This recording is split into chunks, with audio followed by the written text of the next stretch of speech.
Good morning, America. Hope you had a good weekend. I'm Charles Gibson. And I'm Joan Lennon, coming up in our first hour this Monday, September 9th. All right, thank you, Spencer. It is now 10 minutes after, and a long-awaited decision hailed by gay rights groups. The Lotus Development Corporation, a computer software company in Cambridge, Massachusetts, has become the first major U.S. company to extend health coverage and other benefits to the partners of gay employees. Russ Campanello is Vice President for Human Resources at Lotus, and he joins us this morning from WCVB in Boston. And also with us here in New York is Tom Butterworth of Hewitt Associates, an employee benefits consulting firm. And it's nice to have you both with us. Mr. Campanello, why don't you tell us, why did, first of all, Lotus feel that it was necessary to extend the benefits? Well, how did this decision come about? Well, we decided to extend the benefits really for a couple of reasons. One is fundamentally we believe it's a fair and equitable program for our employees. And secondly, as the competition in the software industry for the top talent gets more and more competitive, we're trying to position ourselves as the employer of choice for a lot of communities, for every community that we recruit from, whether it be black, Hispanic, Asian, women, or now gays and lesbians. And how does it actually work? I mean, how does an employee, a homosexual employee, become eligible for the benefits? What they need to do is they need to sign an affidavit of spousal equivalency, which has some conditions that explain their relationship to one another. They come in, they sign this affidavit, and they'll be given access to the plan. As I understand it, the statement is that you plan to spend the rest of your life together and that you are each other's sole support, right? That's correct. That they are each other's spouse, and they plan to intend to stay so indefinitely, and that they are responsible for each other's welfare. But there's no time requirement as to the length of time that they've been together or anything? No, there's not. We don't have that requirement for heterosexual couples. We didn't think it was fair. All right, I want to get to that, but first of all, Tom, why don't you, what does a company need to consider as they hear this morning and think now the pressure's going to be on? What do they need to consider before making a decision like this?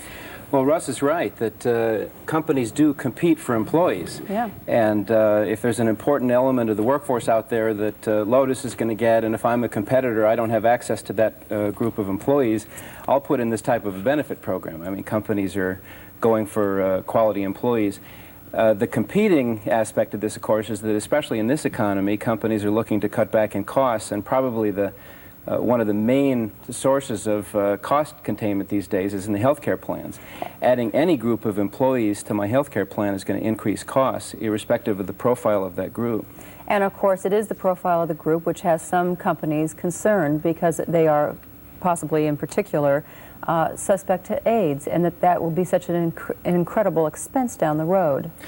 Well, it may or may not be any more expensive to have a population that has risk factors for AIDS when you take into account other aspects of that group. For instance, that they may not have as many childbearing couples. The cost could conceivably be less. I'm sure Russ has, or Mr. Campanella has studied that factor before he implemented the program. And what were the feelings, Russ? The feelings were that we had spent almost 2 years' worth of research looking at the cost issue. The cost issue from a risk standpoint was completely unfounded, especially as Tom mentioned, when you consider some of the other dynamics of the population. And more specifically, when you start comparing it to other healthcare costs for heterosexual couples or for the broader population, which include cardiac care or cancer.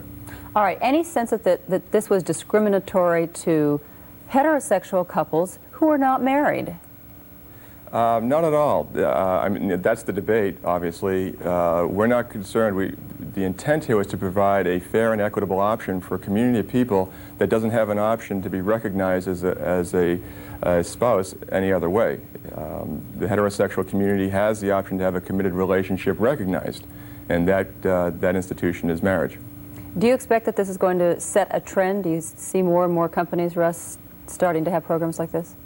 Well, it's interesting. In the course of the research, we bumped into a lot of other companies who were asking the same question that we were of the companies that have gone before us, or of the organizations that have gone before us.